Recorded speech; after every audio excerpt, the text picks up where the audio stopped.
বন্ধুরা, আপনারা এই ছবিটিতে যে অবস্থায় দেখছেন এই লোকগুলোর সেম অবস্থা বা সেম হাল কিন্তু বাংলাদেশের অন্তরিম সরকারের, যারা ঠিক এইভাবে ভারত সরকারের কাছে কান্না করছে।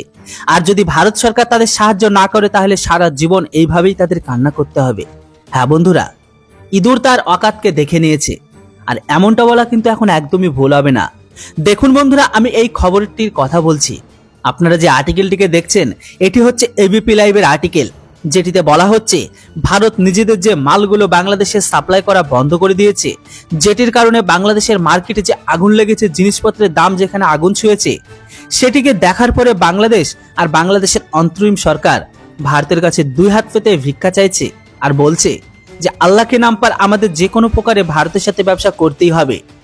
আসলে বন্ধুরা, বাংলাদেশের বৃত্তীয় এমনকি সালাহকার আলিমুদ্দিনের বক্তব্য একটাই, যে যদি বাংলাদেশের জিনিসপত্রের দাম যদি নিচে না আসে তাহলে বাংলাদেশের ব্যক্তিদের অনেক বড় সমস্যার সম্মুখীন হতে হবে সামনের দিনে। বাংলাদেশের বৃত্তীয় এমনকি সালাহকারদের এটা বক্তব্য আছে যে বাংলাদেশের লোক কট্টরবাদী সমুদায়ের লোকেদের ভড়কানোতে এসে ভারত বিরোধী আর হিন্দু বিরোধী অভিযান চালানো সবার প্রথমে বন্ধ করতে হবে। আপনারা যত ভারত বিরোধী কর্মকাণ্ড করবেন তত ভারতের তরফ থেকে সমস্ত কিছু দেওয়া বন্ধ করবে আমাদের। আসলে বন্ধুরা, হয়েছেটা কি যে পুরো এশিয়াতে ভারতই বাংলাদেশের সব থেকে বড় মার্কেট, যেখানে কম দামে বাংলাদেশিদের সব থেকে কম দামে গম থেকে শুরু করে সমস্ত পণ্যকে সাপ্লাই করা হয়। দুই দেশের সীমা যেখানে একে অপরের সাথে যুক্ত, সেখানে দুই দেশের মাঝে ট্রান্সপোর্ট খরচাও কিন্তু বেঁচে যায়। কিন্তু এই মুহূর্তে ভারতের তরফ থেকে প্রায় সবকিছু দেওয়া বন্ধ করেছে তাদের। তাহলে মূল্যবৃদ্ধি তো হবেই না, আর যদি মূল্যবৃদ্ধি হয় তাহলে বাংলাদেশের লোক তো চিল্লাবেই।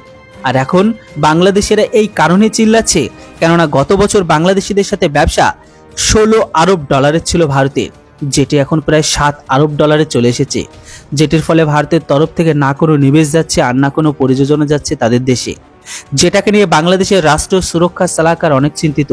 আর ঠিক এই কারণে বাংলাদেশ এখন ভারতের সামনে মাওয়া করছে যে ভারত যেন ঠিক আগের মতো আমাদেরকে গ্রোসারি মালকে সাপ্লাই করে আর ব্যবসাকে যেন চালু রাখে। দেখুন বন্ধুরা, বাংলাদেশে প্রায় ক্ষুধার্ত অবস্থায় দাঁড়িয়ে গেছে, আর এখন ভারতের সামনে মিষ্টি মিষ্টি কথা বলছে। সেই কাংলু ভিখারি বাংলাদেশ আবার শেখ হাসিনাকে নিয়ে ধমক দেওয়া বন্ধ করছে না আমাদের। বন্ধুরা, এবার আপনারা বলেন, আমাদের কি উচিত বাংলাদেশকে গ্রোসারি মালকে সাপ্লাই করা? আপনাদের মতামত অবশ্যই কমেন্ট বক্সে লিখে জানান। আর হ্যাঁ, ভিডিও আর ইনফরমেশন ভালো লাগলে অবশ্যই চ্যানেলটিকে সাবস্ক্রাইব করুন। Thanks for watching. জয় হিন্দ, বন্দে মাতরম।